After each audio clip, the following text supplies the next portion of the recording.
is all lost, or is there hope for us to see us come back together and be proud to be this wonderful country? Yeah, I mean, there absolutely is hope. And I am reminded of the source of that hope every single day with the conversations I have with people from all across the country who the hope comes from our love and appreciation ultimately for this country and what it stands for. It's not some shallow allegiance. It's because of these values and principles of freedom that makes this country great and that makes it um, so special. Uh, the ability to have those conversations, and this is what I encourage people to do when they're saying, well, what are some concrete steps I can do? I tell them, like, look at your phone. I guarantee you, as you scroll down, the people who you have in your phone, maybe there's people you haven't talked to for a long time, or people who you feel like might share your concerns, but the topic is sensitive and it's just difficult to bring up. Go and have those conversations because we're not alone. There are many more people in this country who are concerned about the rejection of objective truth, for example, coming from the Biden-Harris administration and the Democrats in Washington.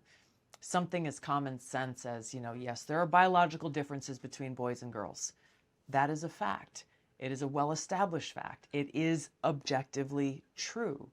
And to just so easily and willingly discard that at the expense of the well-being and the opportunities for women and girls, again, any common sense-minded person can recognize and understand that, and any parent of girls, whether they're little girls or girls who are in college and pursuing sports, this is something that has a very, very direct impact.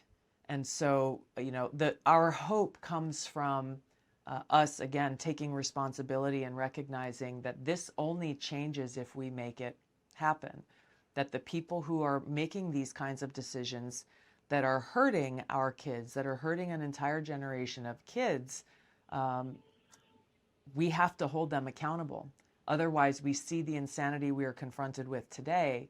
If they're allowed to remain in power, it will only be ratcheted up exponentially, once again, to the point where us being able to have a conversation publicly will no longer be allowed.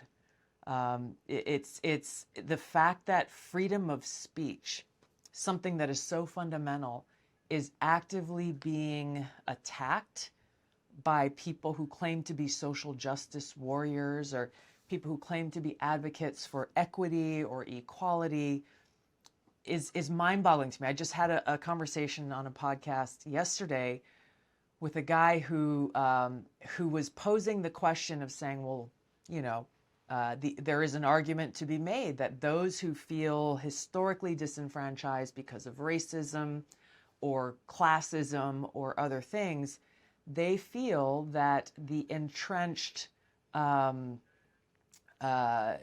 majority of white people, the status quo, the gender politics, identity politics, these people have had their voices heard for so long. They have dominated and held power for so long. They should be silenced so that other voices can be lifted up.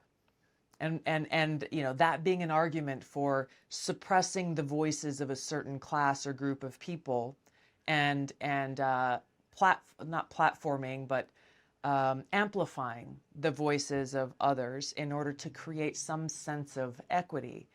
And, I talked to him and he was sincere in his question, but I asked him, I said, well, what happens when the group that you're saying need to be lifted up at the expense of suppressing other people's voices? Well, what happens when the tables turn? When the group that you've lifted up have now become the powerful, they have now become the status quo, and this group that you have oppressed and suppressed then says, hey, well, what about us? Now we're going to have to go and suppress these other voices so that the power that you're saying should exist to determine who gets free speech and who doesn't, it will be left up to those in power to make that decision. And when that happens, as we see in dictatorships and banana republics, when that happens, It's just a matter of time before the tables turn, because power always shifts in different directions, from one party to another, from one group to another. Do we really want to live in a country where our freedom as Americans is dependent on those in power? There's a reason why our First Amendment is so crystal clear. It says freedom of speech, freedom of expression, freedom of religion. It's not just for some, or it's not if what you're saying is proven to be true. It's not if what you're saying sounds nice or pretty. It's not even if what you're saying doesn't offend anybody. It's free speech. It's free speech. And the best way to defeat speech that you don't like is with more speech and superior speech for everyone, even speech that we may find to be abhorrent. But the fact that this is a real dialogue and a real conversation and a real challenge and threat in rooms that may appear to be sophisticated and intelligent goes to the seriousness of this moment and this crisis that we face as a country right now. So you did 3 tours. How was the transition coming back to the civilian life, and then also going into politics as well after those tours? It was my first deployment was in a medical unit, and it completely changed my life. I came back from that deployment confronted with a reality that there was no way I could just go back to the life that I had left behind, that I had seen so much, experienced so much about the high human cost of war, about the war profiteering from the military-industrial complex, and I think most significantly about how many politicians who will every Veterans Day or Memorial Day say thank you for your service to the veterans, and I'm sorry for the loss of those who have paid the ultimate price in service to our country, and yet who it's obvious that they don't actually care, even though they are the ones who are making those decisions about where and when our troops are sent into harm's way, where and when our country decides to go and wage war, either directly or indirectly through some kind of proxy war or economic warfare. They're all about the photo ops, go out and visit the troops. We had this when I was deployed. I talk about this in my book. When different members of Congress came out, for 24, 48 hours to Iraq and take some photos, shake some hands, maybe bring some food or whatever it was, and then go back and you see through their decisions and their policies that they're not actually thinking through what are the consequences of my vote and my decision or what I'm advocating for on those people I just went and took a whole bunch of pictures with. What about their families? Is this course of action of choosing war over peace absolutely necessary for the well-being and interest and security of the American people in our country?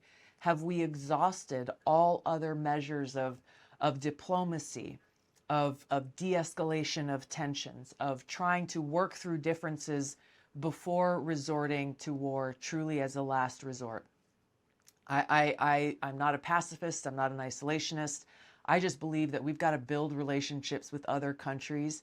We should be a beacon of democracy here in America by fixing our own house first, actually defending our own freedoms here first, and being able to, once again, before resorting to war, which too often is a knee-jerk emotional reaction from politicians today, prioritize peace and prosperity and what's in the best interest of the American people and our country, and recognize that our military will remain trained, capable, and ready to fight and win the war, but know that should be the last resort that we are turning to. And so that first deployment, and then it was compounded with every deployment that I went on to, that I had to take those experiences and turn them into some way that I could constructively make a positive impact. Ultimately, I knew then, I didn't know what or how or when, but I knew that I had to find a way to be in a position to directly influence those decisions that are being made for our country and for my brothers and sisters in uniform. And that's what ultimately drove me to run for Congress and to run for president. I love it.